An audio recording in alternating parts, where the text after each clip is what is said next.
I'm here with Tom Westerholm. I'm Nick O'Malley, and we are here talking about the latest crazy NBA trade rumor. What's up with Kyrie Irving? Hey man, it never stops. Like we were all set to do like all our off-season grades. We've been working on all this stuff to kind of like wrap up. Everybody's calming down a little bit. There's nothing to really talk about, and apparently Kyrie Irving requested a trade from the Cleveland Cavaliers, which is absolutely insane. Yeah, that's a weird development from a team that kind of cruised through the East in the playoffs and it has the best chance of, or we thought if we're going back next year, why would he ask for a trade?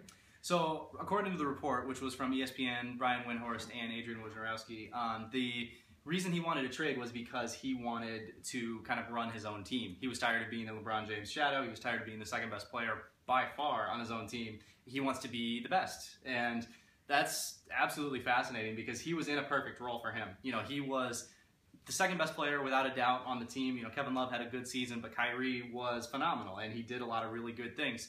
But the thing is that Kyrie's a bad defender. He is always going to be limited in that way. He's never really shown an ability to make others better as a point guard. You know, he's an unbelievable scorer, and that is a way to make others better. You know, if there's more defensive attention focused on you, then there's less on everybody else. But he's not really the kind of passing point guard that can really take advantage of that. That's what LeBron James is. LeBron James is that type of passing point guard who can take advantage of that. So it's really interesting that Kyrie thinks that this is the way to, I guess, improve his own value and the way to I don't know, leave a legacy or something. But it's apparently the thing is that he doesn't want to play with LeBron. He doesn't want to be the second best player anymore. So is it kind of the anti-Durant move? It's I guess I mean.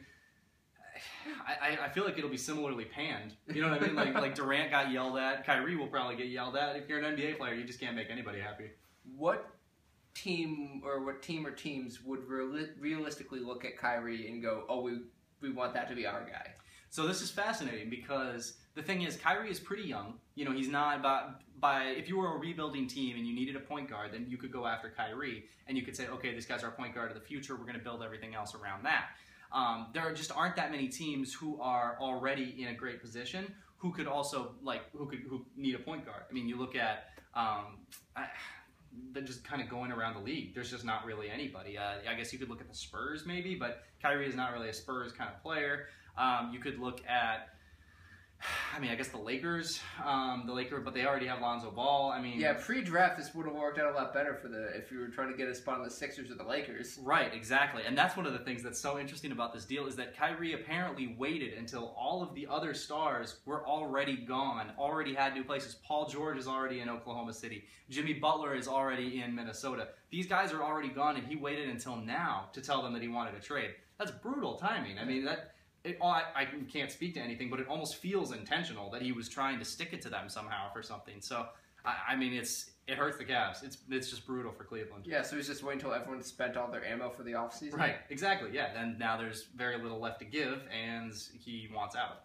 Say it did happen, and for some reason that Kyrie Irving was jettisoned from the Cavs. What would that mean for the Celtics and the rest of the East? So this is really interesting.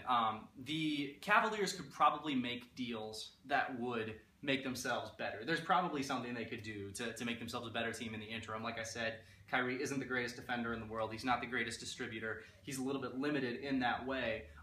They almost certainly won't get anybody who's as good an isolation scorer as Kyrie. But they could potentially get somebody who can defend better, who could make them a little bit better against Golden State, who wouldn't get shredded the way that Kyrie usually does. So that's one thing to keep an eye on is maybe they can actually get better. But also, that Cleveland situation just does not look attractive to anybody right now. It can't look attractive to LeBron, who has the option to opt out and become an unrestricted free agent next offseason. And all the rumors are already out there that he wants to go west, that he wants to go somewhere else.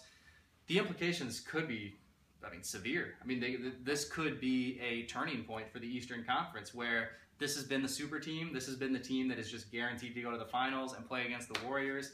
And now it kind of just looks like that super team is really in trouble. And the Celtics, the best team, are the team that could best take advantage of that right now. They went out and got Hayward. They put themselves in a position now where they can compete. They put themselves in a position with Isaiah Thomas, Hayward, Horford, all these young guys for the future. They're ready to compete now. They're ready to compete, 5-6 years down the road. And that's just a perfect position to be in. If Kyrie is traded and the Cavaliers don't get great value for him, I think you would still look at the team with LeBron James and you would think to yourself that team probably is still the favorite, but it's so much closer. It's just much, much closer. Do you think that the uncertainty of LeBron's future in Cleveland plays a role in it? That, well, if he's not here a year from now, I'm going to be on the sinking ship? Maybe, but the thing about that is that apparently he just didn't want to play with LeBron anyway. That's what the report said, and that could go a lot of different ways.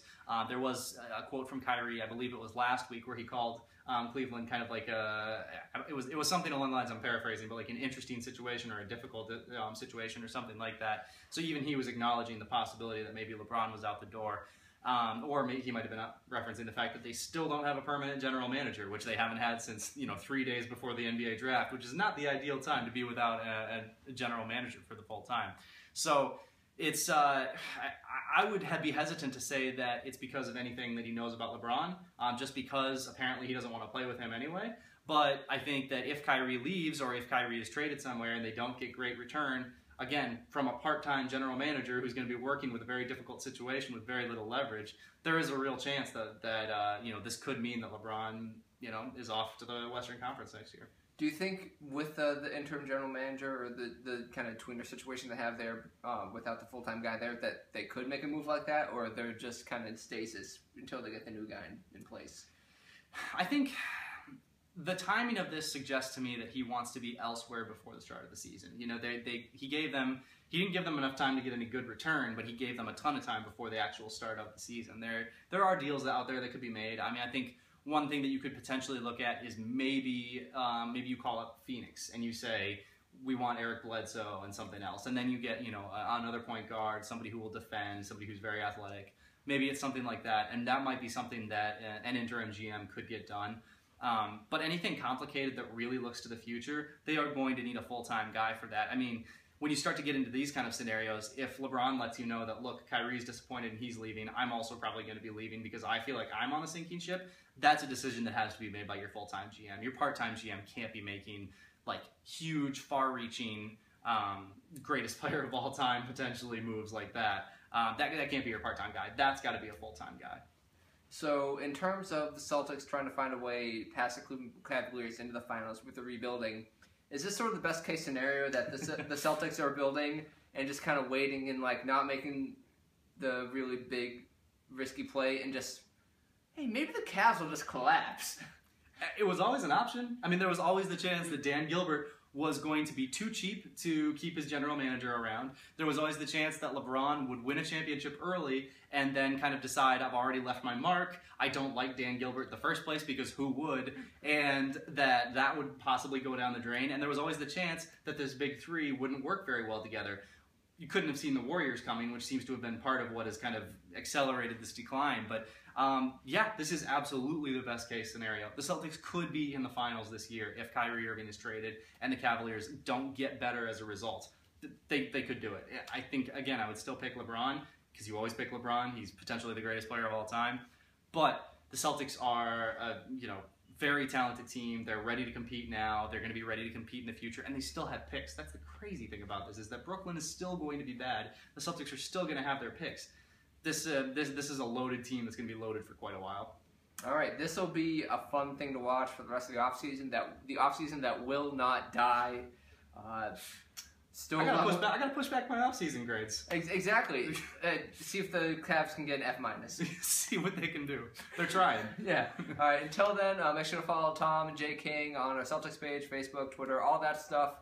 Thanks for tuning in, and we'll have more as all this madness happens for the rest of the summer.